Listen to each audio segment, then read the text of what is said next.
$30 billion ఒక వారానికి. $30 billion నష్టపోతోంది ఒక వారానికి. అంటే సుమారుగా మన భారత కరెన్సీలో 75 కోట్ల రూపాయలు ఒక వారానికి, 75,000 కోట్లు సో ఆ స్థాయిలో తీవ్రంగా నష్టపోతోంది. ఇటు ఎయిర్పోర్ట్లు కానీ లేకపోతే ఇన్ఫ్రాస్ట్రక్చర్ కానీ పూర్తిగా కుప్పకూలిపోవడంతో ఆ దేశాలన్నీ కూడా అతలాకుతలమవుతున్నాయి. ప్రపంచ దేశాలపైన ఈ ప్రభావం పడుతోంది. సో కువైట్ ఇంటర్నేషనల్ ఎయిర్పోర్ట్ని ఇప్పుడు ఒక్కసారిగా నిలిపివేయడంతో అక్కడ ప్రయాణికులు మొత్తం కూడా షాక్ గురయ్యారు. ఎటు వెళ్ళని పరిస్థితి. కనెక్టింగ్ ఫ్లైట్స్ ఉంటూ ఉంటాయి. అక్కడ నుంచి వెళ్ళేటువంటి ఫ్లైకి సిద్ధంగా ఉన్నటువంటి ప్రయాణికులు ఉండుంటారు.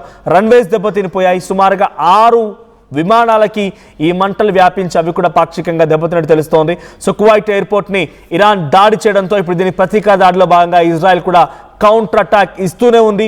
ఇజ్రాయెల్ ఇంకా టెహరాన్ నగరంలోని కీలక స్థావరాలపైన, ఐఆర్జీసీ కమాండోస్ ఉన్నటువంటి స్థావరాలపైన, ఆర్మీ సెక్టార్స్ పైన ఈ దాడి కొనసాగిస్తోంది.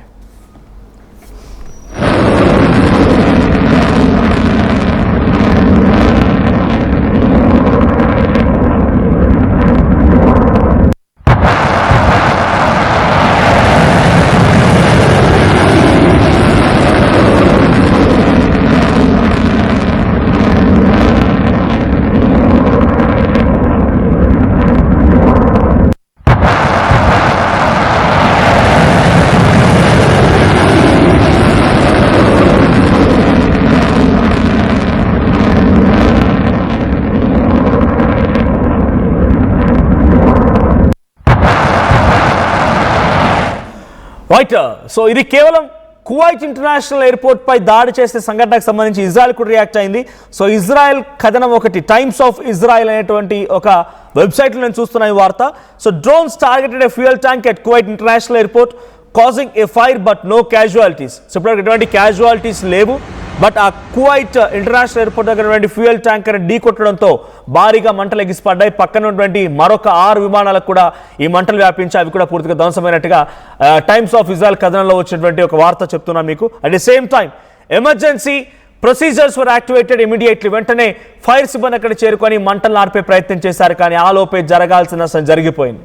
కొన్ని కోట్ల రూపాయల నష్టం వాటినట్టుగా తెలుస్తోంది. ఇది ఒకటే కాదు, ఇంకా ఈ దాడులు కొనసాగుతూనే ఉన్నాయి.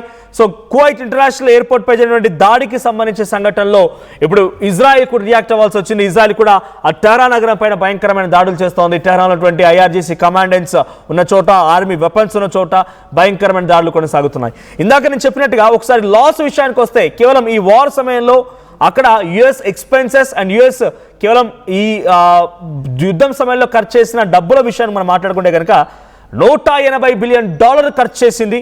సో దానికి మించే ఉండొచ్చు. బట్ నేను చెప్తోంది కేవలం ఈ అటాక్ మూలంగా నష్టపోయిన నష్టం మాత్రమే.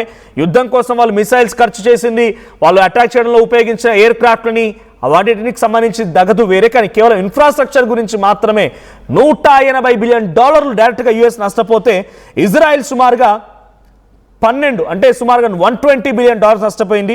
ఇటు ఇరాన్ మాత్రం $250 బిలియన్ $250 బిలియన్ నుంచి $350 బిలియన్ నష్టపోయింది కేవలం ఇన్ఫ్రాస్ట్రక్చర్ వరకు మాత్రమే.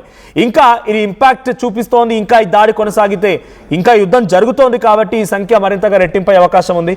మీరు నమ్మరు, మన భారత కరెన్సీ ఒక ₹1 ఇరాన్ రియాల్స్లో ఎంత ధర పలుకుతుందో ఒకసారి చెక్ చేయండి. మీరు ఆశ్చర్యపోతారు. నేను చెప్పడం కాదు, మీరు చూసుకోవడం అవసరం. గూగుల్లో ఒక ₹1 of Indian currency is equals to how many riyals of Iran currency అని ఒక్కసారి మీరు టైప్ చేయండి.